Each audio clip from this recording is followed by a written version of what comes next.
Hello दोस्तों, मेरा नाम शिवम है। आप देख रहे हैं अपना चैनल SK क्लासेस। आज की इस वीडियो में मैं बात करूंगा चैप्टर नंबर फर्स्ट, जो कि संविधान क्यों और कैसे है। संविधान, सबसे पहले तो हम बात करते हैं संविधान क्या होता है। संविधान होता क्या है? एक ऐसा कानूनी दस्तावेज जिसमें किसी भी देश के नियम कानून रखे हो।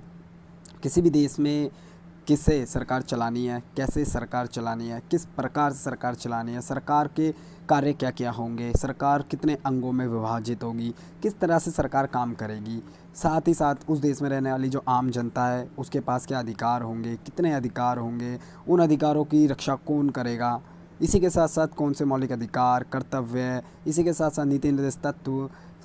संविधान के अंदर ये बातें भी शामिल की गई है, साथ ही साथ कि भारतीय संविधान में किस प्रकार का शासन व्यवस्था होगी, यानी संघीय शासन होगा। इसी के साथ साथ पार्लियामेंट्री यानी हमारी संसद को किस तरह के कानून बनाने का अधिकार होगा, किस किस प्रकार के संशोधन या किस किस प्रकार के, अगर हमारे को उस कानून में बदलाव करना है, वो जितना भी कुछ है हमारे संविधान में किसी भी देश के लिए जो होता है वो सब हम इस चैप्टर में पढ़ने वाले हैं। तो शुरुआत करते हैं अपने इस चैप्टर की, जिसका नाम है संविधान क्यों और कैसे। बने रहना इस चैप्टर को और पूरा देखो भाई, जब ही समझ आएगा। अगर पूरा चैप्टर नहीं देखोगे तो बिल्कुल समझ नहीं आएगा। समझ आया? एक एक करके सारी चीज़ें कोशिश करेंगे, टच करेंगे और किसी भी चीज़ को बोरिंग नहीं बनाने की कोशिश करेंगे। सबसे पहले तो हम बात कर लेते हैं इस चैप्टर में हम क्या करने वाले हैं। तो यहाँ पर देख लीजिए, सबसे पहले तो संविधान किसे कहते हैं भाई, हम ये पढ़ेंगे। सबको पता है, यूजुअली मैंने अभी आपको बताया। क्या बताया मैंने? संविधान किसे बोलते हैं? तो संविधान हम बोल सकते हैं कि कानूनी दस्तावेज है जो किसी भी देश के रूल और रेगुलेशन, यानी जो उनके क्या होते हैं नियम कानून होते हैं, वो डिसाइड करता है। ऐसी किताब जहाँ पर अधिकार, मौलिक कर्तव्य, साथ ही साथ नीति निर्देश तत्व, संसद की शक्तियाँ, सरकार किस प्रकार से शासन करेगी, कौन से अधिकार सरकार कौन सी सरकार के पास होंगे, सब बोलते हैं ना। जो सारी बातें, जो सारी की सारी जानकारी एक देश की, पूरे देश को चलाने के लिए जो होती है, वो किसी देश के संविधान में होती है। इस आगे देखिए संविधान समाज को क्या देता है। सबसे पहले हम बात करते हैं संविधान समाज को क्या देता है। मैंने अभी जितनी भी बातें ऊपर बताई कि संविधान के अंदर क्या क्या है, वही तो सारी देता है। आम जनता को किसी भी देश का संविधान ऑब्वियस सी बात है अधिकार देगा, मौलिक अधिकार जिन्हें हम बोलते हैं। कर्तव्य भी है, ऑब्वियस सी बात है। अगर हमारे को कोई अधिकार देता है तो हमारा भी कुछ फ़र्ज बनता है उसके प्रति। तो यस, संविधान समाज को क्या देता है? दूसरा भाई, अगर हमारे को अधिकार दे रहा है तो उसका फ़र्ज़ है, हमारा, हम आम जनता का फ़र्ज़ है कि उसे क्या करना भाई, उनका गलत इस्तेमाल ना करना। तीसरा, संविधान समाज में शक्तियों का बंटवारा कैसे करता है। जैसे कि अभी मैंने बताया कि पूरा प्रोसेस ये, जब हमारा देश का संविधान तैयार हुआ था, 2 साल 11 महीने और 18 दिनों का टाइम लगा था इसे बनने में। तो वहाँ पर पहले ये ना दिमाग में अच्छे तरीके से बैठा लिया गया था कि भाई हमारे देश का संविधान किस हिसाब से बनाना है और इसमें शक्तियों का बंटवारा कैसे करना है। हमारे देश में सरकार के हिसाब से सबसे बड़ी सरकार सेंट्रल गवर्नमेंट मानी जाती है, यानी केंद्र सरकार को, फिर राज्य सरकार मानी जाती है। तो यहाँ पर शक्तियों का जो बंटवारा किया गया है संविधान के अकॉर्डिंग, हम भारत के संविधान की बात कर रहे हैं, तो वो 2 स्तर पे, वैसे तो 3 स्तर पे बांटी गई है शक्तियाँ कानून के आधार पर, अगर मैं बात करूँ, या फिर लेकिन अगर हम बात करें कि 3 स्तर कौन कौन से हैं वो, क्योंकि 2 स्तर में मैंने अभी बोला, 2 स्तर में सेंट्रल गवर्नमेंट और स्टेट गवर्नमेंट की बात कर रहा है, यानी केंद्र सरकार, राज्य सरकार। लेकिन ये तीसरा कौन सा है? क्योंकि मैंने तो 2 बोला, 2 मैंने इसलिए बोला क्योंकि तीसरा जो पावर है वो वाली पावर है जहाँ पर स्टेट गवर्नमेंट और सेंट्रल गवर्नमेंट आपस में डिस्कस करके क्या करते हैं, निर्णय लेते हैं। यानी संघ सूची, राज्य सूची और समवर्ती सूची, इन 3 हिस्सों में किसी भी हमारे देश का, खास करके हमारे देश में जो संविधान है ना, उसकी शक्तियों को बांटा गया है, मतलब सरकार की, कि हमारे देश में संविधान में सरकार की शक्तियों को ऐसे बांटा गया है। ठीक है, तो जिसमें सबसे ज़्यादा ऑब्वियसली बात है, बड़े मुद्दे जो होंगे वो सेंट्रल गवर्नमेंट के पास होंगे, 97 के अप्रॉक्स है। ठीक है ना, यानी 97 के करीब हमारे देश में केंद्र सरकार के पास वो मतलब निर्णय ले सकती हैं उन विषयों पर। साथ ही साथ ऐसे ही कुछ 66 के करीब, यानी 66 टॉपिक्स हुआ है जिस पर स्टेट गवर्नमेंट डिसीजन ले सकती है, और 47 या 45 के अराउंड ऐसे टॉपिक्स है जिन पर दोनों के डिसीजन भाई आपस में लेना ज़रूरी है। उसी के बाद क्या होगा, निर्णय होगा। लेकिन हाँ, कभी कभी ऐसी भी सिचुएशंस देखने को मिली है जहाँ पर स्टेट और सेंट्रल गवर्नमेंट के बीच में ना कोई ऐसे टॉपिक हो जिन पर दोनों की बनी ना, तो इस स्थिति में कौन लेता है निर्णय? तो ऐसे केस में हमारे पास एकमात्र ऑप्शन होता है कि भाई बड़ा लेता है, जैसे घर का बड़ा लेता है हमारे घर में, तो यस, वैसे ही हमारे देश की जो बड़ी सरकार होगी वो लेगी, जिसे हम केंद्र सरकार बोलते हैं। हम इस चैप्टर में बात करेंगे भारत का संविधान कैसे बनाया गया। तो मैं मोटे मोटे तौर पर बता देता हूँ हमारे भारत का संविधान कैसे बनाया गया। तो मैंने जैसे कि बताया कि 2 साल 11 महीने 18 दिन का समय लगा था हमारे देश के संविधान को बनाने में। अगर आप अपने स्क्रीन पर देखो तो अपने स्क्रीन की राइट हैंड साइड में देखो, यहाँ पर जो ये तस्वीर दिखा रहा हूँ मैं, इस तस्वीर में बाकायदा ये देख सकते हो, इन्हें ही संविधान का पिता कहा जाता है। जानते हो क्यों? आपको पता होना चाहिए, क्योंकि प्रारूप समिति के अध्यक्ष माने जाते हैं भी डॉक्टर भीमराव अम्बेडकर। ये वही है जिन्होंने दलितों के लिए उस समय जब हमारे देश का संविधान बन रहा था ना, मांग उठाई गई थी आरक्षण की, और इन्हीं के द्वारा ही, इनके अथक प्रयास जो इन्होंने बहुत मेहनत करके संविधान में इस बात को रखा, तब जाके आज जो हम देखते हैं SC ST कास्ट जो होती है हमारे देश में, जो निम्न तबके के लोग हैं, उनको जो विशेषाधिकार दिए गए हैं, ये विशेषाधिकार नहीं बोल सकते, क्योंकि हमारा देश कभी भी विशेषाधिकार का क्या नहीं करता है, समर्थन नहीं करता है। समझ आया? तो कई बच्चों के दिमाग में ये क्वेश्चन भी होता है कि अगर हमारे देश का संविधान विशेषाधिकारों का समर्थन नहीं करता है, तो हमारे देश में आरक्षण जैसी नीति, यानी जो ये रिजर्वेशन पॉलिसी है, या फिर हम बोल सकते हैं जो ये दिया हुआ है स्पेशल राइट्स, ये क्यों दिया हुआ है? तो इसका रीज़न क्या है? हमारे देश का संविधान इक्वलिटी को बढ़ावा देता है। संविधान ने जो आरक्षण की नीति दी गई है, ये इसलिए दी गई है क्योंकि हमारे समाज जब आज़ाद हुआ था 1947 में, जब हमारे देश को आज़ादी मिली थी, तो हमारे समाज में ऐसा भी तबका था जो बहुत ही ज़्यादा नीचे था। यानी एक दो ऐसे तबके अगर हम बात करें, तो दूसरा जो तबका था वो पहले तबके से बहुत नीचे था। तो इसी वजह से जो दूसरे लेवल का तबका था ना, उसके बराबर लाने, मतलब दूसरे लेवल का जो तबका था, जो निम्न था, जिसको ना अधिकार थे, ना बोलने का अधिकार था, ना समाज में रहने का अधिकार था, समाज से बाहर रहता था किसी चीज़ का, यानी जो बड़े तबके थे उनके साथ आँख से आँख भी नहीं मिला पाता था। तो ऐसे तबके को बराबर की वैल्यू, एजुकेशन, सब कुछ देने के लिए ना सरकार ने पहले तबके के, यानी जो हमारे देश में जनरल कैटेगरी है, जो उच्च वर्ग था, जैसे वर्ण व्यवस्थाओं की बात करें तो वर्ण व्यवस्थाओं में अगर हम बात करें क्षत्रिय वंश या ब्राह्मण वंश, तो यही वाली परंपरा हमारे देश में आज़ादी तक चली आई, ब्रिटिश गवर्नमेंट के बाद तक। लेकिन ये संविधान के द्वारा बहुत ज़्यादा इस बात पर गौर किया गया कि अब जब लोकतंत्र इस देश में कायम होगा, डेमोक्रेसी हमारे देश में लागू हो जाएगी, तो उसके बाद हमारे देश में इस प्रकार का व्यवहार किसी भी व्यक्ति के साथ ना हो। समझ आया? इसी वजह से खास करके आरक्षण की नीति अपनाई। ये किसी भी प्रकार समर्थन नहीं करता है आरक्षण की नीति किस चीज़ को। अगर हम बात करें कि हमारे देश में आरक्षण की नीति संविधान पर सवाल खड़े करती है कि संविधान एक जैसा व्यवहार नहीं करता है, तो ये गलत होगा, क्योंकि मैंने अभी जैसे कि बताया, गलत तब होता है जब सब इक्वल हो। हमारे देश में जब आज़ादी मिली तो उस समय एक समाज का एक बड़ा तबका वो भी था जिसे समाज के अंदर अधिकार तो छोड़ो, समाज में अपनी बात रखने का भी मतलब होता है ना निर्णय, कि वो समाज में अपनी बात रख सके, वो भी उसे अधिकार नहीं दिया जाता था। और इसी वजह से उसको समाज के एक दूसरे वर्ग, जो कि समाज का ऊपरी वर्ग है, उसके बराबर लाने का ना मौका दिया गया, और इसीलिए आरक्षण की नीति भारत में अपनाई गई। ये बात भी आपको जानना जरूरी है कि आरक्षण परमानेंट नहीं है, यानी आरक्षण को हर 10 साल बाद चेक किया जाता है, बट कुछ पॉलिटिकल इश्यूज़ के कारण, क्योंकि हर पार्टीज़ आज के टाइम पर अपना फ़ायदा देखती है, इसी वजह से आरक्षण की पॉलिसीज़ कहीं ना कहीं आज भी 70 साल से ज़्यादा हो गया हमारे देश को, वो बीच में ही अटकी पड़ी है। ठीक है, और जब संविधान में ये प्रावधान किया गया और ये बात रखी गई, और हर 10 साल बाद ये जांच की जाती है कि अब इस संविधान में जो बात कही गई थी उसके तहत आरक्षण को हटाया जाए, तो उसके आधार पर अगर वो ऐसा लगता है उन अधिकारियों को कि हाँ, अब जो नीचे तबके का व्यक्ति थे या जो वर्ग था वो अब समान व्यक्ति के तबके के बराबर आ गए हैं, तो तब वो हटा देंगे। ठीक है ना? लेकिन इस चैप्टर में हम ये बात करने वाले हैं। होप सो अभी तक मैंने जो बात बताई होगी उसे सिंपल भाषा में और अच्छे तरीके से तो हम सबको समझ आई होगी बच्चे। ठीक है, आगे बढ़ते हैं। अब हम बात करेंगे पॉइंट टू पॉइंट, है ना। अब थोड़ा सा मैं मुद्दे पे आता हूँ, और मुद्दे की बात यह है कि सबसे पहले हमारा टॉपिक क्या है, हमें संविधान की क्या आवश्यकता है। तो भाई साहब, अभी जैसे कि मैंने बताया, तो पहली आवश्यकता तो इसीलिए ये कि सबको बराबर का अधिकार मिले, एक देश को सही ढंग से यानी नियम कानून के तहत चलाया जा सके, शक्तियों का बंटवारा हो, व्यक्ति के पास अधिकार हो, किसी के साथ गलत व्यवहार ना हो, इसलिए ज़रूरत है। लेकिन अगर हम बात करें इसमें कुछ बड़े बड़े, जैसे यहाँ पर संविधान तालमेल बढ़ाता है और भरोसा दिलाता है, तो इस पूरी कहानी का मैं एक बार कंक्लूजन समझा देता हूँ कि हम एक ऐसे समाज में रहते हैं, सबको पता है भारत एक डाइवर्स है, डाइवर्सिटी हमारे अंदर वर्ल्ड के अगर हम कंपैरिजन बात करें तो दुनिया की अलग अलग देशों में इतनी डाइवर्सिटीज़, चाहे वो रिलीजियंस को लेकर हो, चाहे वो लैंग्वेजेस को लेकर हो, चाहे वो किसी भी चीज़ को लेकर हो, चाहे फूड्स को लेकर हो, पहनावा हमारा, जो हमारा वेयरिंग क्लोथ जो है, हर एक प्रकार से बहुत अलग है दूसरे के मुकाबले। भारत एक ऐसा देश है जहाँ पर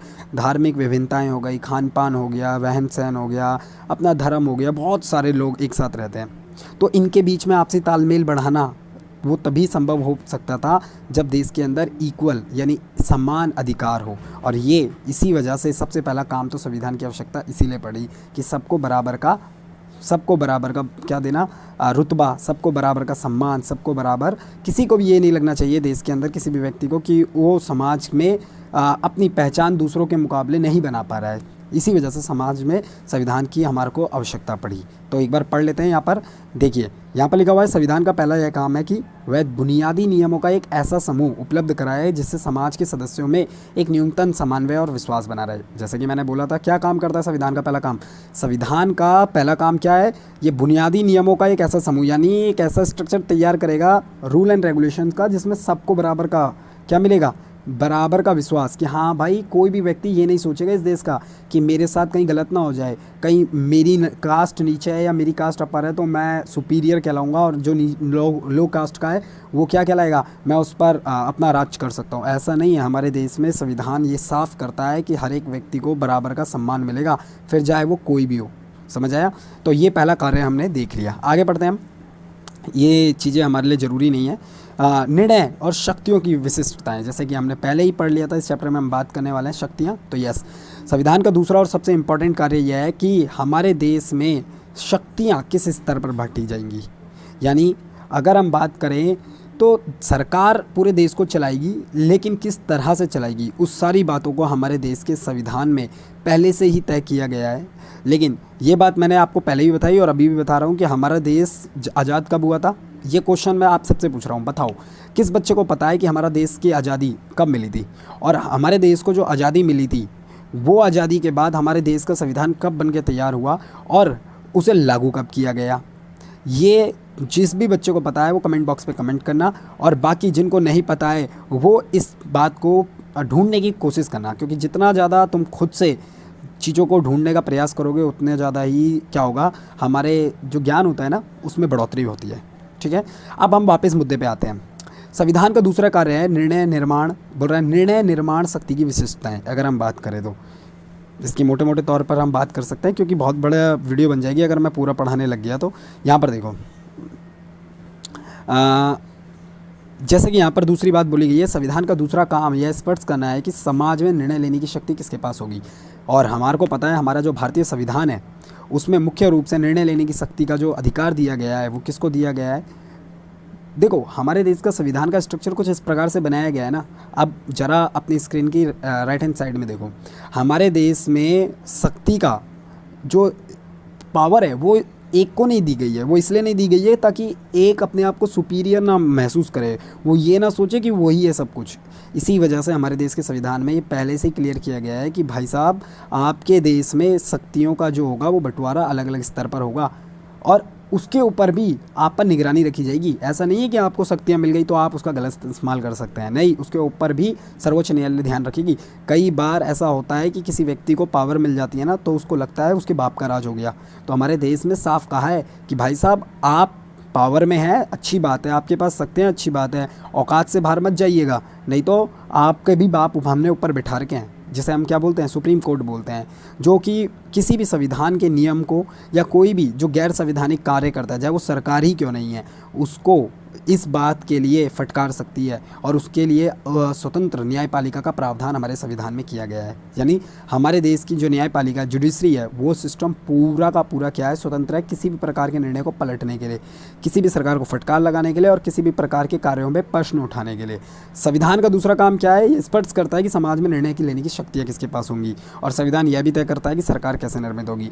तो एज़ यूजुअल अब बात कर लेते हैं हमारे देश में सरकार कैसे चुनी जाती है। तो मोटे मोटे तौर पर अगर मैं बात करूं, हमारे देश के अंदर जो सरकार होती है, पहली बात तो हमारे देश में कितने स्तर की सरकार है, क्योंकि हमारे यहाँ संघवाद है और संघवाद के तहत हमारे देश में एक से ज़्यादा स्तर, जो कि केंद्र जो पूरे देश को कंट्रोल करती है, और दूसरी होती है राज्य सरकारें, जो कि स्टेट गवर्नमेंट कहलाती है।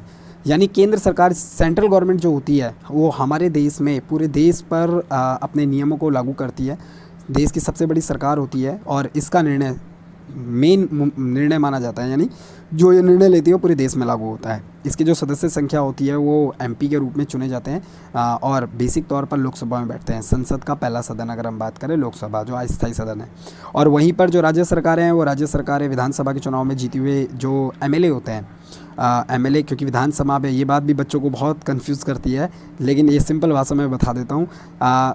ऐसे समझ लो कि जो लोकसभा में यानी जो केंद्र सरकार जो बनती है ना, वो लोकसभा के चुनाव में जो एमपी चुने जाते हैं, यानी 550 सीटों के अराउंड है। ये डाटा परफेक्ट नहीं है कि कुछ ज़्यादा और कम भी हो सकते हैं, यानी 555 भी हो सकते हैं। तो अगर हम बात करें तो एमपी यानी मेंबर ऑफ़ पार्लियामेंट जिन्हें हम बोलते हैं या सांसद हिंदी में बोलते हैं, ये 550 सांसद यानी लोकसभा के चुनाव जो होते हैं ना, वो केंद्र सरकार को ही चुनने के लिए होते हैं, जिसमें प्रधानमंत्री और राष्ट्रपति को चुना जाता है, ठीक है। और ये एमपी जिस भी सरकार, जिस भी पार्टी के सबसे ज़्यादा एमपी चुने जाते हैं, जो बहुमत दल का नेता होता है, और उसी में से एक एमपी हमारा क्या बनता है, प्रधानमंत्री बनता है, और उसी में से ही हमारे जो एमपी होते हैं वो क्या बनते हैं, वो शपथ लेते हैं मंत्रिपरिषद की। और ये बात भी सब बच्चे को पता होनी चाहिए कि 30% लोकसभा में जितने भी प्रतिशत सीटें होती हैं ना, उसका मात्र 30% ही मंत्रिपरिषद में मंत्री बन पाते हैं। बाकी सारे एमपी सिंपल यानी सांसद के रूप में कार्य करते हैं अपने भी जो उनके राज्य क्षेत्र होते हैं उस पर। जबकि विधानसभा के चुनाव में जो ये राज्य स्तर के चुनाव होते हैं वो विधानसभा के चुनाव में होते हैं, ठीक है ना। विधानसभा के चुनाव एक छोटे राज्य जिसके या एक सीमा निर्धारित है उसके क्षेत्र पे होते हैं, और वो राज्य सरकार को चुनने में मदद करती है। तो यस, हमारे संविधान में ये बात भी सिंपल तरीके से अच्छे से मेंशन कर दी थी पहले ही कि भाई साहब कि हमारे देश में सरकार के पास शक्तियाँ कैसे होंगी और सरकार कैसे निर्मित होगी, ये बात पहले ही निर्धारित की गई है। तो मैंने जैसे कि बताया, लोकसभा के चुनाव में पूरे देश में एक साथ चुनाव होता है, और राज्यसभा में हर 5 साल में होता है। हालांकि लोकसभा का भी चुनाव 5 साल में ही होता है, लेकिन लोकसभा और राज्यसभा के चुनाव में अंतर यह है कि लोकसभा का चुनाव पूरे देश में एक ही साथ होता है, यानी 550 सीटों पर एक साथ, बोले तो एक ही दिन नहीं, क्योंकि बहुत बड़ा चुनाव होता है तो इसे फेज़ वाइज किया जाता है, चरणबद्ध तरीके से किया जाता है। और वहीं पर राज्य सरकार जो होती है वो हर एक राज्य का अपना अपना टाइम है। भारत में कई सारे राज्य हैं, तो हर एक राज्य का ज़रूरी थोड़ी है कि हर 5वें साल में हर सारे राज्यों की सरकारें बदले। किसी में जब दिल्ली में चुनाव होता है तो यूपी में चुनाव अभी 2 साल 3 साल में अभी उनका कार्यकाल बचा होता है, तो इस हिसाब से होता है। यानी राज्य सरकारों का जो चुनाव होता है वो हर राज्य सरकार का अपना एक टाइम पीरियड होता है, जबकि केंद्र सरकार का जो होता है वो कैसा होता है, वो उसके पास अधिकार होता है, ठीक है ना। जो केंद्र सरकार को चुनने के लिए पूरे देश के अंदर हम बोल सकते हैं इलेक्शन एक साथ होते हैं। सरकार की शक्तियों पर सीमाएं भी है, मैंने आपको जैसे कि बताया है ये। हाँ भाई, हमारे देश में सरकार की शक्तियों पर ना पहले ही बोल दिया है कि ये वो एकदम सच है ना, क्योंकि हमारे देश में सोचो जब आज़ादी मिली थी हमारे को, उससे पहले ब्रिटिशर्स थे हमारे को, उससे पहले अंग्रेज़ थे, ब्रिटिशर्स अंग्रेज ही थे। उससे पहले हमारे देश में क्या थे, अगर हम बात करें मुग़ल एम्पायर्स थे, राजा हुए, अंग्रेज हुए, ये सब हुए। इन्होंने क्या किया, जो डोमिनेटिंग पावर थी यानी डोमिनेटिंग वर्ग था, जो डोमिनेटिंग कैटेगरी थी समाज की, चाहे वो राजा के टाइम पे थे राजा, या फिर क्षत्रिय, राजाओं के वंश पे क्षत्रिय वंश हो गए, चाहे वो अंग्रेज़ों में हो गए, ब्रिटिशर्स के हाई लेवल के जो रैंकिंग ऑफिसर्स थे वो, उन्होंने क्या किया, जो कमज़ोर तबका था उसे दबाया। इसीलिए सरकार के पास हमारे देश में जो संविधान बनाया ना, वो बहुत सोच समझ के उन्होंने ये किया कि सरकार के पास शक्तियाँ तो होंगी लेकिन उनके पास भी लिमिट होंगी। वो लिमिट क्या होंगी कि भाई उस लिमिट से अगर वो बाहर जाते हैं तो हमारे पास एक ऐसी संस्था होनी चाहिए कि वो उनको उनकी औकात याद दिलाए। कहने का मतलब है वो उनको ये बताए कि आप अपनी शक्ति का गलत इस्तेमाल कर रहे हैं, और अगर आप ऐसे करते हैं तो जैसे आम आदमी कोई कानून तोड़ता है और उसके ऊपर कार्रवाई होती है, सेम सरकार के ऊपर भी वो कार्रवाई हो सकती है। तो इस बात को बताने के लिए हमारे देश में स्वतंत्र न्यायपालिका की व्यवस्था की गई, ठीक है। अब आगे बढ़ते हैं, ज़रा यहाँ पर देखो क्या बात बोल रहा हो। सरकार की शक्तियों पर सीमाएं क्या क्या है ये मैंने आपको बता दिया है बहुत कॉमनली। ज़रा यहाँ पर ये ब्लू में जो है ना, ये देख लो, चित्र भी बहुत ज़रूरी है भाई इस चैप्टर का, है ना। यहाँ पर देखो यूरोप का संविधान, यहाँ पर कुछ फटीचर लोग दिख रहे हैं अगर हम गौर से देखें इन्हें, जिसमें से यहाँ पर लिखा हुआ है यूरोप का संविधान, और ये इनके टाई फटी पड़ी है, किसी की कपड़े फटे पड़े, किसी की आँख सूजी पड़ी है, और नीचे लिखा हुआ है तेरा कि यूरोपीय संघ, यूरोपीय संघ जो है ये कई सारे देशों का ग्रुप है। बोलता है कि देशों ने एक यूरोपीय संविधान बनाने की कोशिश की, उनकी कोशिश सफल हो गई, और कार्टूनिस्ट ने संविधान निर्माण के प्रयास को मारपीट और झगड़े से भरी हुई कोशिश के रूप में दिखा। संविधान निर्माण की प्रक्रिया हमेशा ऐसी ही होती है। कहने का मतलब है यूरोपीय संघ, जिस बच्चे को नहीं पता है मैं बता देता हूँ, यूरोपीय संघ एक प्रकार का ग्रुप है जिसमें कई सारे यूरोप के देश शामिल हैं। आज इस देश में 20 से ज़्यादा, आई थिंक 15 या 20 से ज़्यादा कंट्रीज़ हैं। जब ये बना था तो 12 देश उसमें शामिल थे, आज वर्तमान में तो बहुत सारे देश होंगे इसमें शामिल। तो क्या होता है, ऑब्वियस सी बात है, हम कितने भी अच्छे हो, अगर हमारे घर में भाई बहन है दो, तो ऐसा बिल्कुल भी नहीं है कि अगर मेरे भाई को कुछ पसंद है तो मुझे भी वो चीज़ पसंद होगी। अक्सर ये देखने को मिलता है कि मेरे भाई को जो चीज़ पसंद है उसका अपोजिट मुझे होता है। अब ये ईगो बोल लो या फिर ये शांति स्थिति को बिगाड़ने के लिए होता है या कुछ भी होता है। सेम ऐसे ही यूरोप के कई सारे देश आपस में मिले, उन्होंने अपना एक संगठन बनाया, अपने एक मुद्रा बनाई जिसे यूरो बोलते हैं, सब कुछ इन्होंने अपना एक राष्ट्रीय ध्वज बनाने की कोशिश की, एक राष्ट्रीय संविधान, बट ये संविधान में अटक गए क्योंकि हर एक राष्ट्र की ना अपनी अपनी ज़रूरतें होती है और उसके आधार पर वो अपने नियम और कानूनों को तय करता है अपने देश के हिसाब से। बट यही वो चीज़ है और ये कार्टून में भी इस चीज़ को दिखाया जा रहा है कि यूरोप के संघ में जो अपने कार्टून बनाया वो इस चीज़ को रिप्रेजेंट कर रहा है कि किस तरह से शक्तियाँ, हर देश का, मैंने बोला ना, अपना एक बनावट होती है और उसके आधार पर ही उसके संविधान निर्माण होता है। लेकिन क्योंकि यूरोपीय संघ किसी एक देश का ये संघ नहीं है, संघ से ही पता लग रहा है, यूनियन है कई सारी कंट्रीज़ का, तो इस वजह से प्रॉब्लम हुई। आगे देखो भाई, तीसरा, संविधान का तीसरा काम क्या है। संविधान का तीसरा काम यह है कि वह सरकार द्वारा अपने नागरिकों पर लागू किए जाने वाले कानूनों पर कुछ सीमाएं लगाएं। जैसे कि मैंने बताया, हमारे संविधान में हर एक व्यक्ति को मौलिक अधिकार दिए गए हैं। अब थोड़ा सा डिस्कस कर लेते हैं मौलिक अधिकार के बारे में। यस, हमारे देश में पहला जो मौलिक अधिकार है, हालांकि पहले ये 7 मौलिक अधिकार थे, पहले ये 7 मौलिक अधिकार थे। संपत्ति के मौलिक अधिकार को हटा दिया गया। संपत्ति के मौलिक अधिकार को जब हटाया गया 1978 में संशोधन करके हटाया गया था 44वें संविधान संशोधन के तहत। और जब इसे हटाया गया तो उसके बाद ये 31वें अनुच्छेद में था। जब इसे हटाया गया तो फिर अब हमारे पास 6 मौलिक अधिकार बचे।